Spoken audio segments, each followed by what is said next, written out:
can't stop watching the goddamn trial. It just keeps going. And everything's really entertaining. Even when they're asking some expert that you've never seen in your life about ticket sales to Johnny Depp's movies. That's really what I think the judge and both sides of the lawyers are actually interested in. Is his career really going down the tank? I mean, his last 5 movies were a flop. It's just putting a variety article on trial. And, as everybody else would say in the comments, not usually a person that would use this. Come on, it's so fitting at this point. I'm here for it. Tell you what else I'm here for. The relationship dynamics. Because they are very good examples of what I've been trying to say on this channel for a long time. But I think that you can see them playing out well in this, well, let's be honest, much worse relationship than most people's. But anyway, there's still some dynamics there that are working, that are probably recognizable to the average human being that didn't date Medusa. So here's the ones. Here's a couple of them, right? What Johnny Depp and what Amber Heard have are what are known as attachment, an attachment style, where Johnny Depp has a distant attachment style, while Amber Heard has an anxious attachment style. So, as I've said before, there's this book that really goes into the specifics of what an ocean, island, and a wave is. And I can't remember the name of the book. Nonetheless, it has been copied by a bunch of first-year uni students in psychology. So here you go. Let's get up to speed, kids. Notebooks out. Oceans, islands, waves.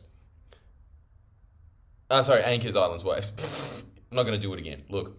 There's 3 of them. The anchor is obviously the one that is kind of secure in their attachment style. So when they are dating someone who's either anxious or somebody who is kind of avoidant, like Johnny Depp is, and they move away from you, that is known as an island. They are people that like to be by themselves. In fact, a lot of this court case is about how he really wanted to go to an island by himself without Amber Heard.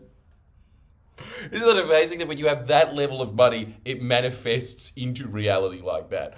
But also, Amber, having an anxious attachment style, was just like, wait, where are you going? Are you having fun without me?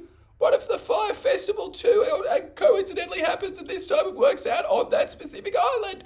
And so she chased Johnny there, refused to administer him drugs because this is a big thing about BPD, of having control over your partner.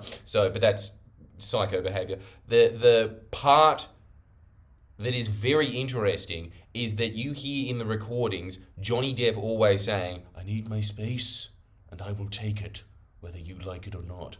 While she says, you're running away from the solution, you're not running away from the problem, which is a way that people who have an anxious attachment style, they are waves because they are constantly making emotional waves to get attention, because if they don't get attention, they feel like they're abandoned. That is what Amber Heard is doing.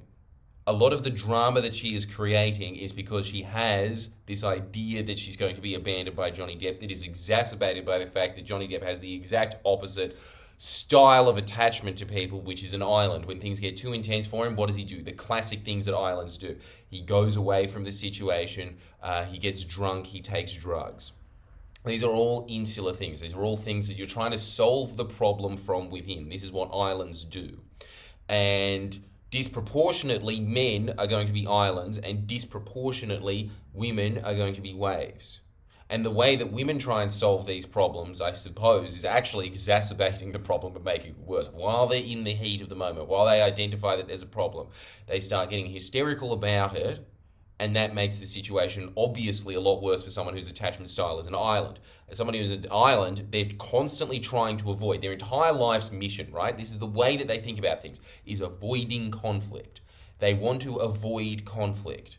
Whereas people that are anxious are always creating conflict, but in their mind, because they have this attachment style of, this is just normal life for me, everywhere I go, I'm creating these outcomes. It doesn't seem like conflict to them. As she was saying, she doesn't see it as problem solving, she sees it as finding the solution. That is the way that she mentions Johnny Depp moving away from things, that he's running away from the solution. That's her world map.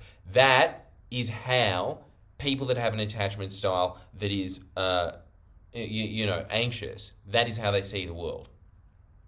They see the world and it's something that was described in Men Are From Mars, Women Are From Venus, because it is so disproportionate. I can't remember the exact numbers, but it's almost entirely men that are always going to be islands, and almost entirely women that are going to be waves. And one thing that he stated, which I think reigns very, very true, is in a usual male-female relationship, the woman is going to want to put out all the problems on the table. Men, when they have a problem, they want to brood on it. They want to go into their little... That's why there is such a thing as a man cave. Because what is somebody who is an island scared of? They're scared of losing their independence, sorry. That is what the other side, the waves are. They're very scared of not being dependent on someone, really. They're scared of being alone. That's what they're trying to avoid their entire life, loneliness.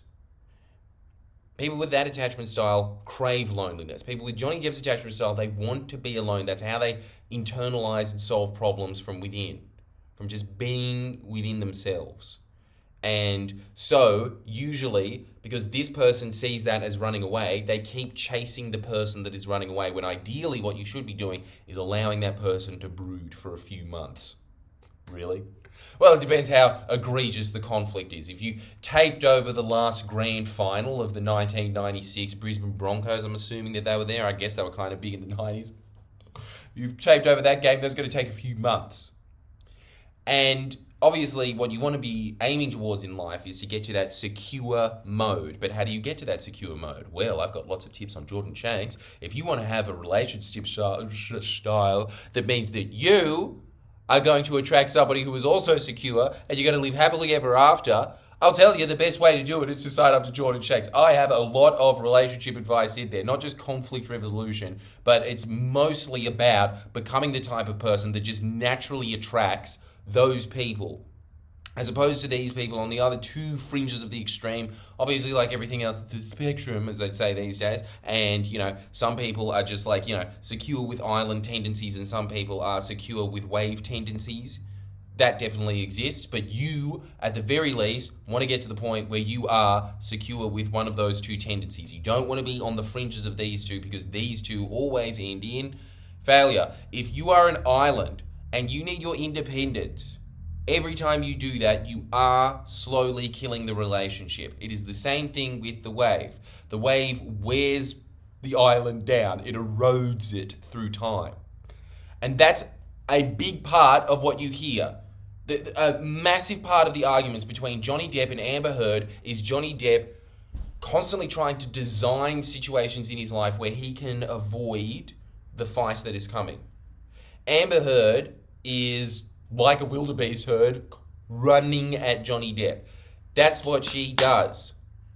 So, it's a very nice map to put into your life. Are you more of a Johnny or an Amber? What team are you on? Let me know in the comments. Also, thanks so much. Make sure that you sign up to Jordan Shanks. You get 2 extra videos a week. A lot of these are filled with very practical know-how, where I have people coming up to me all the time after shows saying that it changed their life. You are not going to be able to change your life for a smaller investment than Jordan Shanks. You won't be able to. And it will give you returns.